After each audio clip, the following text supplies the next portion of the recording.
teman-teman sekalian, bapak-bapak dan ibu-ibu, kawan-kawan di Sino acara Koprol Iklim. Saya ingin membawakan tema yaitu aku, kamu, dan IPCC.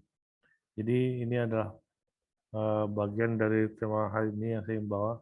Pertama-tama, selamat pagi. Assalamualaikum warahmatullahi wabarakatuh. Jadi perkenankan saya membawa tema ini. Nanti kalau ada yang ingin berhenti di tengah jalan ingin bertanya silakan. Jadi saya sendiri bekerja di saat ini institusi saya namanya BRIN, Badan Riset Inovasi Nasional. Dan saya sendiri juga tadi sudah disampaikan bahwa saya bekerja di IPCC sejak tahun 2015 sebagai Working Group 1 Vice Chair, mewakili negara-negara Asia Tenggara dan Pasifik Barat Daya. Jadi selamat pagi teman-teman sekalian. Pagi Prof, pagi. Ini kok nggak jalan ya? Gimana? Oke. Jadi apa itu IPCC? Jadi saya ingin membawakan ini cerita bahwa tahun 2007 IPCC bersama dengan mantan Wakil Presiden Amerika Al Gore itu memenangkan Nobel Peace Prize, yaitu masalah perdamaian dunia dengan perdamaian iklim. Jadi Al Gore itu membuat film Inconvenient Truth, sementara IPCC membuat laporan kajian IPCC. Jadi ceritanya begitu, itu yang ingin saya highlight pertama kali.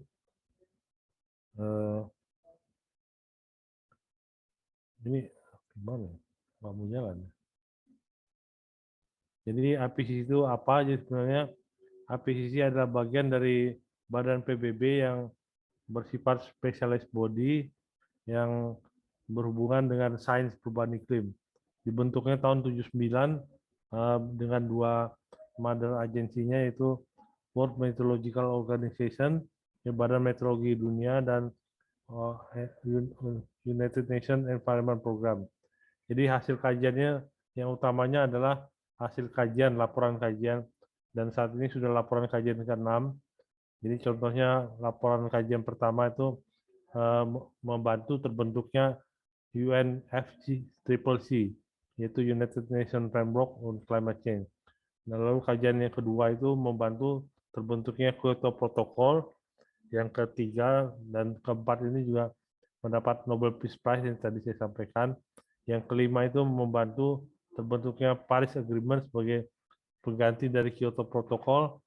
Dan sebenarnya IPCC ini bekerja berdasarkan plenary session. Jadi tiap tahun itu kita mengundang negara-negara anggotanya untuk menyampaikan apa keinginannya. Dan ini ada IPCC Bureau Member, nanti akan saya terangkan kemudian.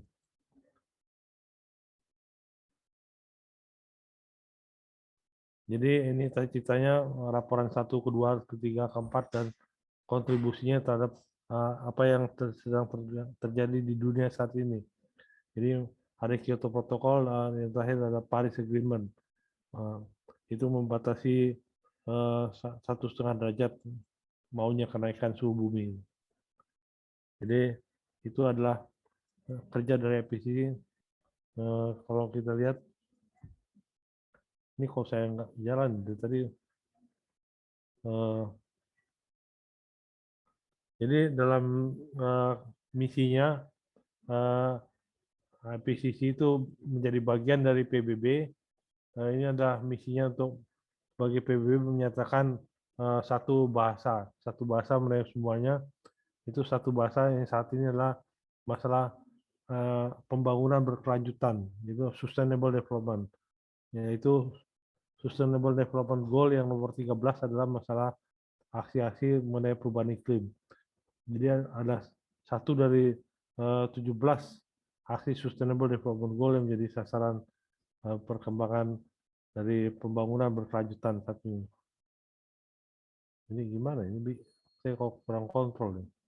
Jadi IPCC itu terdiri dari semua anggota dari badan-badan anggota dari pemerintah negara-negara yang bernaung di bawah PBB, lalu juga badan-badan penting yang di bawah PBB juga ada di dalamnya ada 30 member yang juga menjadi ruling government, namanya bureau member. Nah itu saya sebenarnya salah satu di antaranya itu. Mas, ini apa mouse-nya dimatikan dulu atau gimana? Ini saya kayak ada 2 yang mengontrol ini. Oh, sepertinya ada yang di operator mungkin. Iya, itu Jadi kenapa ada itu? loading. Oke. Jadi mengapa IPCC itu untuk meningkatkan awareness atau dari apa pengetahuan dari publik untuk masalah perubahan iklim dan apa yang terjadi peningkatan gas rumah kaca, diharapkan menjadi sumber data yang independen, objektif, dan fair terhadap status dari perubahan iklim itu sendiri, dan juga menjadi apa menjadi bantuan untuk memberikan kebijakan-kebijakan terutama dalam UNFCCC, lalu melihat penyebab dari perubahan iklim dan apa yang terjadi dari yang terjadi berikutnya, dan juga bagaimana kita meresponnya dalam hal mitigasi dan adaptasi. Jadi ini kalau saya nggak bisa kontrol, bingung saya. Oke, Prof. Ini jadi dari teman-teman Control Game ada yang jadi operator gitu. Jadi nanti Prof kalau udah selesai di slide-nya tinggal bilang next aja gitu, Prof. Nggak apa-apa. Ini bukan punya saya yang salah ini. Ada ini, Prof. Ada tambahan untuk pollingnya, untuk mengingat polling aja. Oh, ya udah next.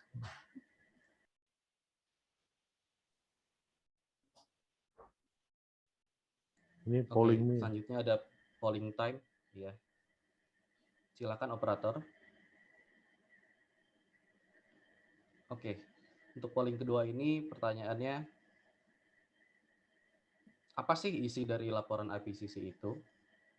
Silakan teman-teman jawab berdasarkan apa yang sudah disampaikan oleh materi Prof. Edwin.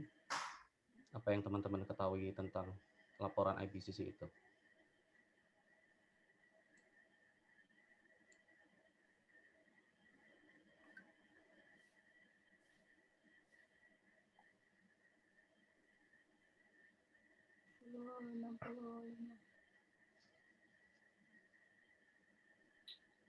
Oke, 46.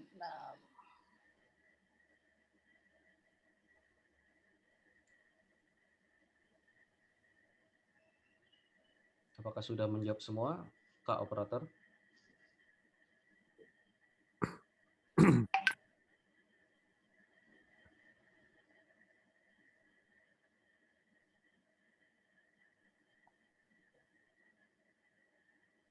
Iya, sini sudah ada hasilnya. Di sini Prof, di sini banyak yang menjawab terbesar adalah 55%, yaitu proyeksi iklim di masa depan. Jadi apa sih isi dari laporan IPCC itu? Yang terbanyak menjawab adalah proyeksi iklim di masa depan. Yang kedua ada 32%, yaitu yang menjawab rekomendasi kebijakan kepada pemerintah. Dan yang terakhir 14% diisi dengan yang menjawab cara kita untuk beradaptasi dan mitigasi bencana krisis iklim. Oke, baik. Terima kasih. Ya, terima Silahkan. kasih. Jadi IPCC tidak memberikan rekomendasi itu katanya terlalu mengontrol pemerintah. Jadi kita memberi gambaran kira apa yang sudah terjadi dan sedang terjadi dan akan terjadi gitu. Jadi kita memberikan historical perspektif, lalu bagaimana key finding dari data yang dari observasi dan sebagainya. Lanjut, Mas. Lalu ini adalah beberapa hasil report dari IPCC dari sejak yang pertama hingga kelima, dan juga beberapa laporan khusus, contohnya mengenai energi yang terbarukan dan juga mengenai kondisi-kondisi ekstrim. Oke, lanjut, Mas. Ini juga apa? Jadi dalam memproduksi ini, IPCC itu bukan melakukan risetnya sendiri. Kami tidak melakukan riset, tapi kami mengcompile, melakukan kajian dari keseluruhan laporan para saintis. Jadi membuat laporan kajian, dan itulah yang dipersembahkan untuk ke publik dunia, IPCC Assessment Report. Lanjut. Silakan lanjut. Jadi ini cara kerjanya di sini apa? Sebagaimana dengan persiapannya dan sebagainya. Jadi kita melakukan kajian dari apakah yang dari riset-riset yang ada di dunia ini, apakah semuanya mengarah ke satu hal atau dua hal dan sebagainya. Dan kita memberikan hasil yang balance, komprehensif, lalu open dan transparan. Jadi hasil kajian kita selalu diuji secara materi apakah disetujui oleh orang-orang, dan yang orang-orang itu maksudnya pemerintah dan juga dari kalangan saintis dan sebagainya. Lanjut. Nah, inilah cara kerja kita yang paling sentral itu, kita melakukan kajian. Jadi apakah kajian itu tersedia data yang cukup?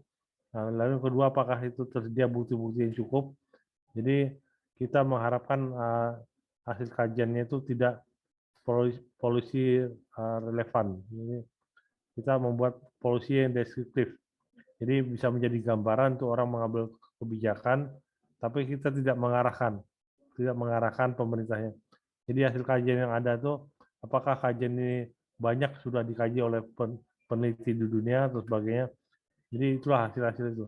Lalu apakah datanya, buktinya banyak mengarah ke suatu evidence atau suatu bukti, dan kita hanya mengarahkan saja. Jadi itulah, kita bukan sebagai pelaku penelitiannya, tapi melakukan kajian itu. Ini namanya disebut sebagai asesmen. Oke, lanjut Mas. Jadi hasil asesmen itu bisa jadi sangat membuktikan tidak atau kurang. Jadi peran dari IPCC ini sebagai yang menyediakan kajian yang objektif, open, dan transparan. Jadi kita diharapkan selalu netral untuk kebijakan yang akan dikeluarkan pemerintah, bersifat objektif dengan saintifik dan teknikal tanpa memasukkan faktor-faktor politis. Jadi itulah yang ada di IPCC. Oke, lanjut Mas. Nah, ini beberapa hasil kajiannya. Jadi ini sebenarnya kalau sama cerah itu bisa dimintakan ke Jenewa dan akan dikirimkan kalau ingin mendapat semua laporan ini. Ini ada buku-buku yang ini menghiasi lemari bukunya. Kebetulan ada beberapa buku ini juga menghias lemari buku di rumah saya, dan itu akan dikirimkan secara gratis oleh IPCC Sekretariat. Jadi ini bisa diambil baik bukunya atau CD-nya. Oke, lanjutnya. Ini ada laporannya, dan ada summary-nya juga dan sebagainya. Jadi ini hasil-hasil ini bisa dipakai oleh para pengambil kebijakan di dunia, baik dari pemerintah dan lembaga-lembaga PBB lainnya, bagaimana kebutuhannya. Lanjut. Jadi contohnya ini pada kami ini, saat ini kami dari Assessment Report ke-6, jadi saat ini sedang berlangsung. Kita mengeluarkan laporan kajiannya. Jadi laporan kajiannya itu ada main report. Selain itu kita juga melakukan special report masalah 1,5 derajat, masalah lahan dan perubahan iklim, lalu juga masalah lapisan es yang di muka bumi. Ini semuanya sudah dikeluarkan. Lalu juga selain itu kita juga melakukan workshop mengenai perubahan iklim dan perkotaan, urban area, dan juga cara metodologi. Metodologi itu cara pemerintah kalau mereka ingin menghitung gas rumah kaca yang ada di sekitar lingkungannya dan sebagainya. Lanjut, Mas. Nah, di sini ada tadi global stocktake.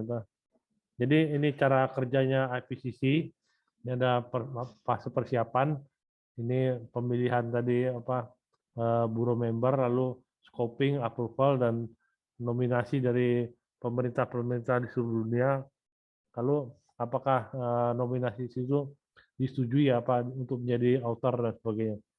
Jadi memang tidak main-main, dan itu prosesnya juga berlangsung berkali-kali. Saya nanti akan ditanyakan apa kamu setuju untuk mewakili Asia dan sebagainya. Biasanya begitu. Biasanya semua yang mewakili Indonesia pasti ditanya bagaimana kira-kira tanggapannya. Karena mereka akuisisi ini super ketat, jadi minimal 5 publikasi penulis pertama itu harus mereka punya gitu. Lanjut. Ya, lanjut. Nah, ini juga untuk persiapannya draftnya, jadi bagaimana expert, government review, dan final draft review dan sebagainya. Ini proses-proses yang harus dilalui dalam penulisannya. Ada penulisan pertama, kedua, ketiga, dan sebagainya. Lanjut. Jadi prosesnya tidak main-main. Jadi nah, ini ada bagian dari keseluruhan API Suburo. Saya ada di pojok kiri bawah ini dengan orang Cina dan orang Maroko. Ini banyak orang dari berbagai negara, berbagai belahan dunia. Jadi ini kita bekerja bersama dengan orang-orang tersebut. Lanjut. Ini dalam Asman Report ke-6 ini ada berbagai negara, ada berbagai Asia, dan saya sendiri mewakili Southwest Pacific. Jadi Southwest Pacific itu tidak banyak negaranya. Negara-negara Malaysia, Filipina, Indonesia, dan negara di daerah Pasifik itu. Dan ini pembagiannya, jadi lanjut Mas. Dan hampir seperempatnya adalah perempuan. Ini jadi kita mempelajari literatur, hasil-hasil penelitian yang ada saat ini, lalu juga dapat berfungsi juga sebagai membantu review editor, dan saya sebenarnya di sini berfungsi sebagai review editor salah satu chapter dari penulisannya, mengenai chapter masalah regionalisasi. Kita juga menanya pada expert review bagaimana laporan ini apakah dapat diterima atau sebagainya. Lanjut Mas. Jadi dalam semua proses ini sebenarnya semua itu dapat terlibat. Jadi bisa terlibat sebagai lead author, tadi saya sampaikan usul dari negara, usul dari bureau member, atau usul dari badan-badan PBB lainnya, lalu berfungsi sebagai lead author atau review editor atau contributing author, dan chapter scientist ini yang dua di bawah ini tidak masukkan sebagai penulisnya, dan yang masuk penulis itu yang di atas ini. Lanjut Mas. Jadi ini bagaimana cara kita berkontribusi? Kita berkontribusi dalam penulisan pertama, kedua, ketiga, dan sebagainya, itu sampai akhirnya keluar laporan kajian itu sendiri. Dan ini juga bukan laporan untuk working group 1.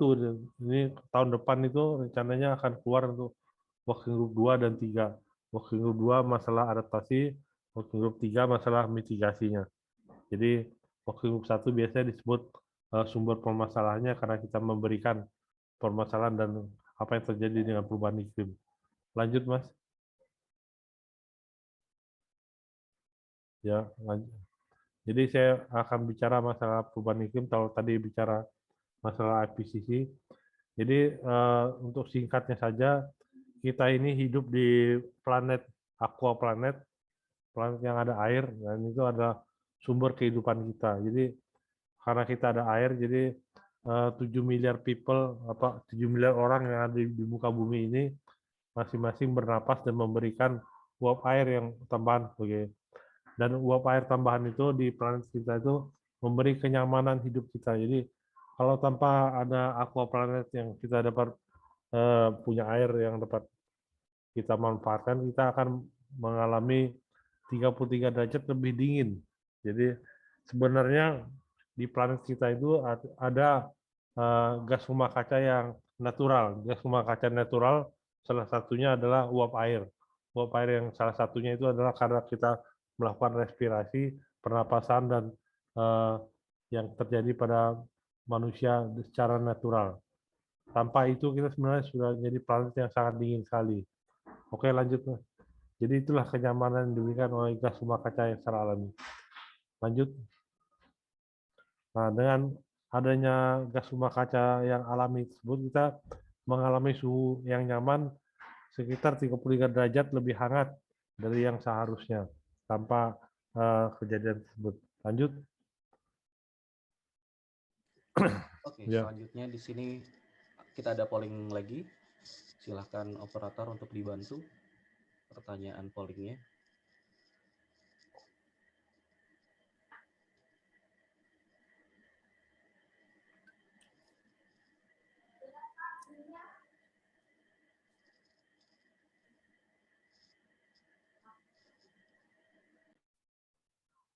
Ya, untuk polling berikutnya di sini pertanyaannya adalah dari 5 sektor berikut, manakah yang paling banyak menurut teman-teman berkontribusi sebagai penyumbang emisi gas rumah kaca?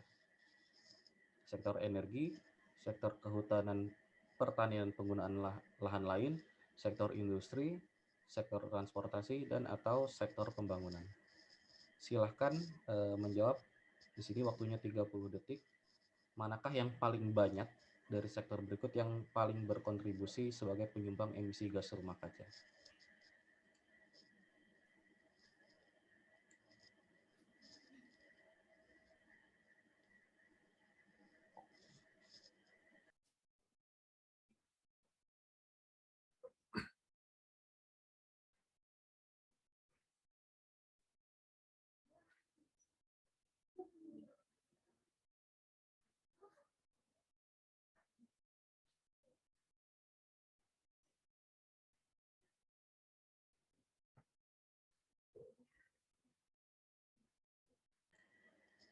Ya, sudah muncul jawabannya. Di sini dari 5 sektor berikut manakah yang paling banyak berkontribusi sebagai penyumbang emisi gas rumah kaca? Dari polling ini teman-teman yang paling banyak menjawab ada di 39%, yaitu yang menjawab sektor energi. Lalu yang kedua ada di 34% sektor industri, selanjutnya 20% di sektor kehutanan, pertanian dan penggunaan lahan lain, dan yang terakhir itu dan selanjutnya ada 7% yaitu sektor transportasi, dan terakhir 0% tidak ada yang menjawab untuk sektor pembangunan. Baik, terima kasih. Baik, Prof, silakan dilanjutkan kembali. Ya, tadi saya menggambarkan secara natural apa yang terjadi pada planet kita. Tetapi kita sebagai manusia itu menambahkan gas rumah kaca tambahan dalam atmosfer ini. Dan ini ada 5 sektor yang digambarkan, dan paling tinggi adalah sektor energi karena semuanya membutuhkan energi. Lalu biasa yang nomor 2 itu perubahan tata guna lahan dan sebagainya, dari hutan dan masalah pangan dan sebagainya. Oke, lanjut nih. Lanjut nih. Ini Ya, untuk polling selanjutnya lagi. ternyata ada polling lagi. Oke, silakan untuk operator.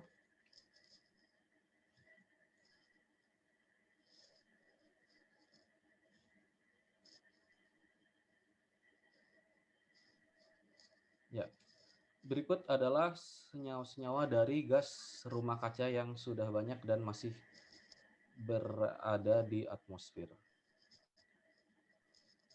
Di sini menurut teman-teman di sini senyawa-senyawa yang termasuk dalam gas rumah kaca dan sudah banyak berada di atmosfer itu apa saja? Yang mana yang paling banyak seperti itu? Baik, silakan dijawab, waktunya sama 30 detik.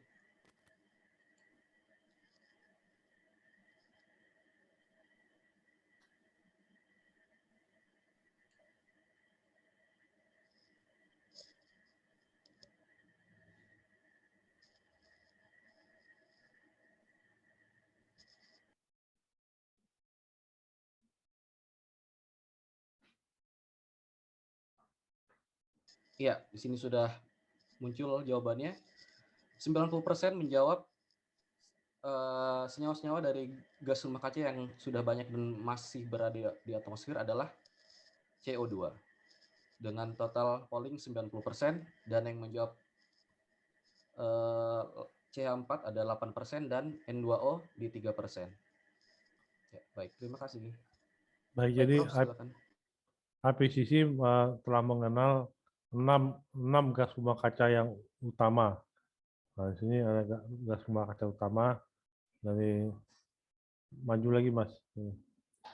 Jadi nah ini ada 6 yang paling utama, 3 yang paling utama yang di atas adalah Pertama karbon dioksida, lalu gas metan dari mayoritas dari pertanian, dan nitrous oxide dari transportasi biasanya begitu.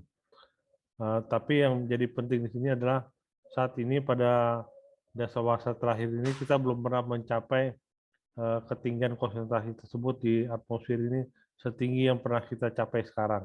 Contohnya gas rumah kaca CO2 itu sudah di atas 400 part per million ppm, dan itu belum pernah dicapai oleh bumi saat ini dalam ribuan tahun yang lalu. Jadi itulah adalah berita buruk yang terjadi saat ini. Lanjut Mas. Oke, kembali lagi kepada Biro Member tadi IPCC. Jadi saya sendiri sebagai Biro Member mewakili Asia Tenggara dan Pasifik Barat Daya. Nah, sementara kami 34 orang, ketuanya adalah saat ini adalah orang Korea Selatan. Dia ternyata adalah profesor ekonomi, bukan profesor klimat, ini profesor ekonomi.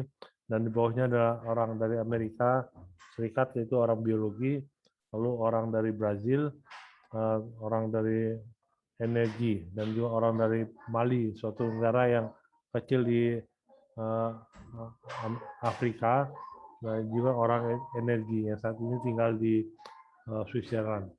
Dan saya sendiri bagian dari working group 1, di sini ada working group 2, working group 3, dan working group masalah metodologi. Jadi biasa disebut working group 4. Lanjut Mas. Jadi kalau kita lihat sebenarnya dari berbagai negara. Sementara dari Indonesia sendiri yang beraktif dalam APCC cycle yang ke-6 ini ada berbagai macam. Ada dari diaspora ini Pak Dwi Susanto dari Universitas Maryland, lalu contohnya ada Pak Agus Pamudin Agus dari Kementerian Pertanian, dan berbagai kampus-kampus yang ada di Indonesia, baik dari Sumatera, Kalimantan, Sulawesi, dan Jawa. Jadi kita berusaha untuk menunjukkan kebinekaan kita, dan orang-orang ini jangan salah, ini adalah orang-orang yang sangat top. Mayoritas mereka adalah memberikan kontribusi publikasi yang sangat tinggi. Ya itulah, jadi yang saat ini menjadi bagian dari APCC yang dari Indonesia untuk APCC secara global untuk cycle ke-6 ini. Lanjut Mas. Sementara untuk APCC yang ASMA Report ke-6 ini ada berbagai negara, jadi ini terdiri dari 14.000 laporan penelitian di dunia, dan saat ini sebenarnya ada 4.000 halaman PDF-nya, tetapi kita sebenarnya terdiri dari 65 negara, dan mayoritas itu adalah orang-orang saintis yang belum pernah terlibat dalam APCC sebelumnya. Dan ini sudah melalui proses yang sangat panjang, melalui review dan komentar dari pemerintah negara, dan juga dari badan-badan PBB lainnya. Oke, lanjut Mas. Jadi ini melalui jalan panjang, dan saat ini kita karena lagi pandemi, kita kebanyakan bertemu secara online. Nah, ini contoh salah satunya ini pertemuan pada bulan Februari lalu, dan terakhir pada akhir bulan Juli kemarin. Oke, lanjut Mas. Dan seluruhnya menyumbang pada laporan IPCC yang ke-6 ini. Jadi yang ke-6 ini baru working group 1, dan tahun depan rencananya working group 2 dan working group 3. Lanjut Mas. Jadi nanti silakan dibaca saja kira-kira bagaimana laporan 4.000 halaman tersebut, dan kita juga sebenarnya mengeluarkan tanggal 9 Agustus kemarin namanya Summary for Policy Maker. Jadi ringkasan untuk pengambil kebijakan. Jadi dari 4.000 itu kalau bisa diringkas lagi apa isi-isinya. Dan itu merupakan gabungan dari laporan IPCC sebelumnya tahun 2013, yaitu cycle kelima, lalu juga beberapa dari special report yang 1,5 derajat, masalah climate change dan lahan, lalu juga perubahan iklim, dan masalah tutupan lapisan es yang ada di muka bumi, cryosphere dan ocean. Jadi dalam laporan summary for policy maker tersebut, kita melihat bahwa itu terdiri dari 4 bagian, dan itu bisa lihat dalam summary population maker tersebut.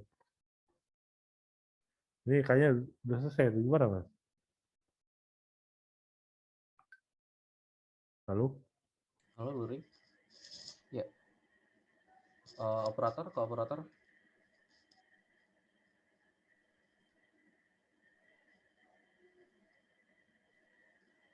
Halo, operator, ke operator, apakah sudah selesai?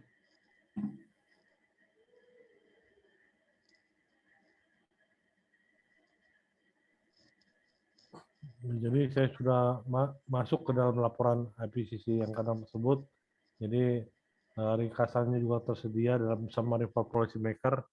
Nanti kalau ada waktu bisa dikeluarkan pelan-pelan dan apa menjadi perubahan iklim yang sudah digambarkan sebagai update untuk laporan kajian ke-6 ini.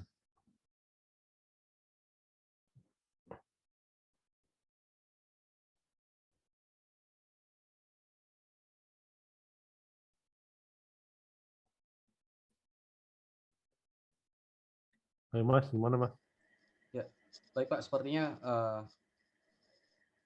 ini ada dari operator ada sedikit gangguan untuk teknisnya Pak. Jadi jadi mungkin bisa dilanjutkan saja Pak kalau masih ada yang ingin disampaikan seperti itu. Jadi nanti Ya, mungkin saya akan membantu.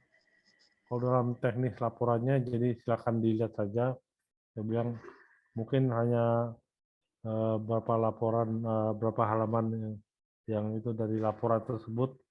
Jadi nanti akan untuk acara pagi ini saya rasa silakan dibaca saja itu. Jadi yang sebelum saya sampaikan adalah apa yang isi dari laporan tersebut. Jadi nanti silakan dibaca saja. Jadi salah satu yang penting tadi mungkin dalam laporan ke-6 ini kita juga menyediakan ini. Jadi ini kata-kata bijak yang kami sampaikan seperti perubahan saat ini lebih banyak tersebar dan perubahannya lebih besar dan rapid dalam hal yang belum pernah terjadi dalam ribuan tahun. Oke, lanjut tadi kayak saya tadi contohnya perubahan di gas rumah kaca itu belum pernah terjadi sebelumnya. Ada contoh yang lanjut.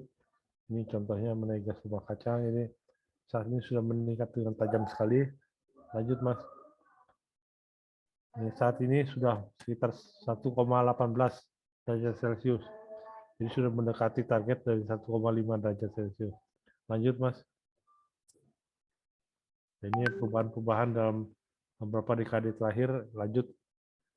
Jadi ini yang ingin digambarkan sini. Jadi beberapa perubahan yang terjadi kita laporkan bahwa perubahan yang terjadi itu belum pernah terjadi sedemikian hebatnya, sedemikian kerasnya dibanding saat ini. Contohnya adalah konsentrasi gas rumah kaca itu belum pernah terjadi dalam 2 juta tahun.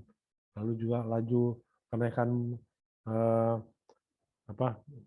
sea level rise juga belum pernah terjadi saat ini seperti 3.000 tahun lalu. Jadi penurunan lapisan es di kutub utara juga belum pernah sampai seminimal ini dalam 1.000 tahun, dan juga glasier melt yaitu dalam lapisan es yang ada di muka bumi belum pernah terjadi dalam 2.000 tahun. Lanjut.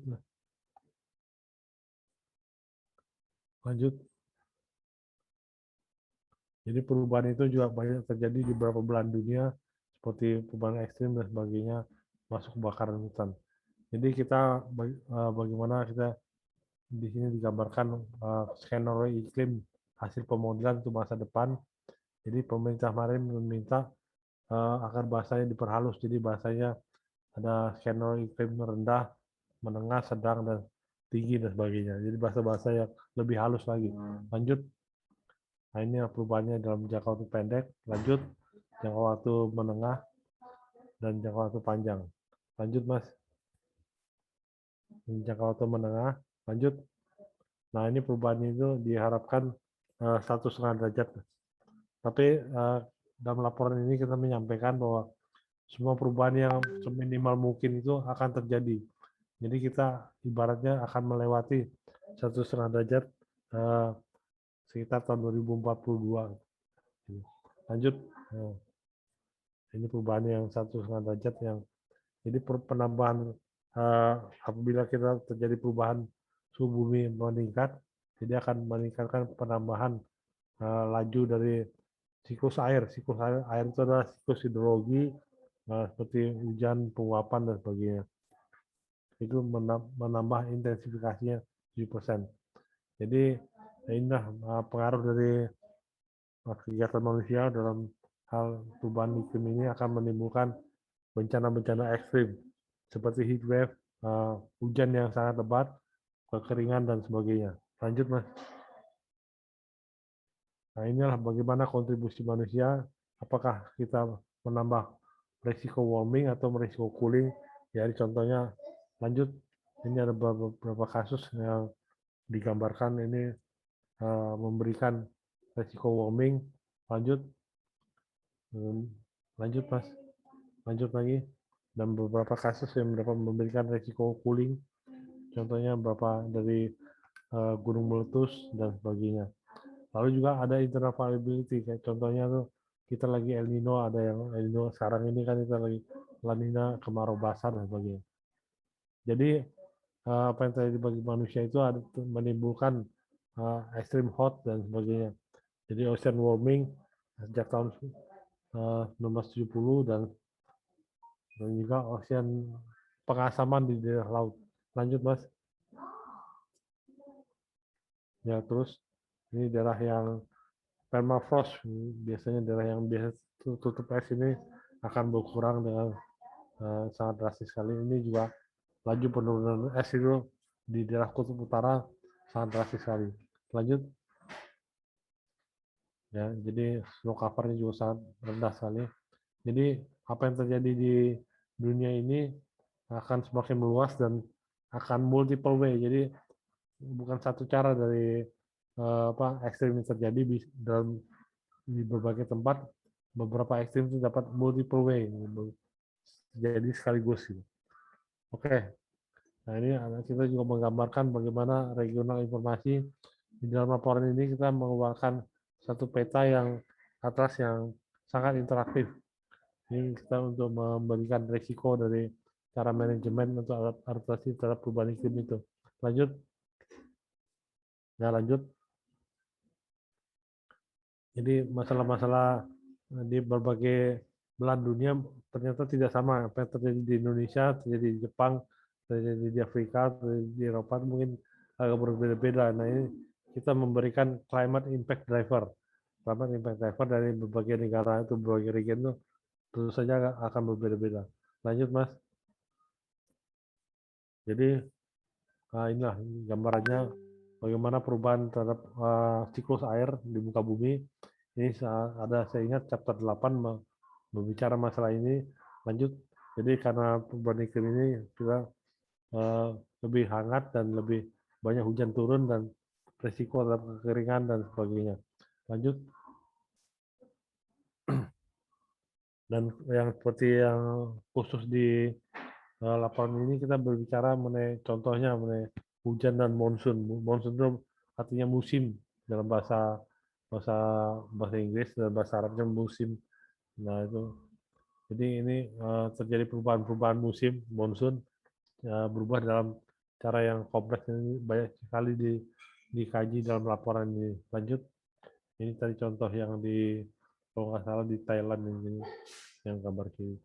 Lalu kita mengeluarkan interaktif atlas. Ini nanti kalau ada waktu bisa melihat ke sini, itu memberi gambaran tentang perubahan yang terjadi di muka bumi saat ini pada tahun 2021 ini. Jadi ini bisa jadi ajang untuk mengetahui apa saja yang terjadi dalam daerahnya atau wilayah masing-masing, apakah di Afrika, di Asia, Amerika dan sebagainya. Lanjut.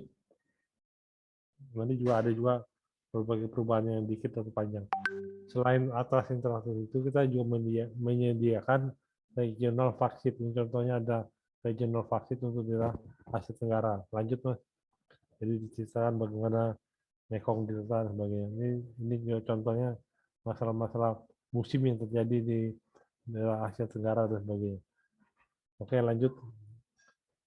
Ini adalah beberapa contoh yang saya dapat gambarkan sebagai apa bagian dari report ini.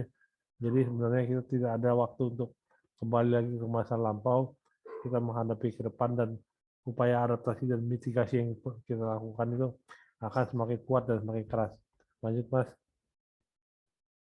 Jadi sebenarnya kita juga masih diberi kesempatan untuk melakukan perubahan dan menyetop dari warming ini sendiri. Ini adalah pesan dari IPCC untuk laporan ke-6 ini. Lanjut.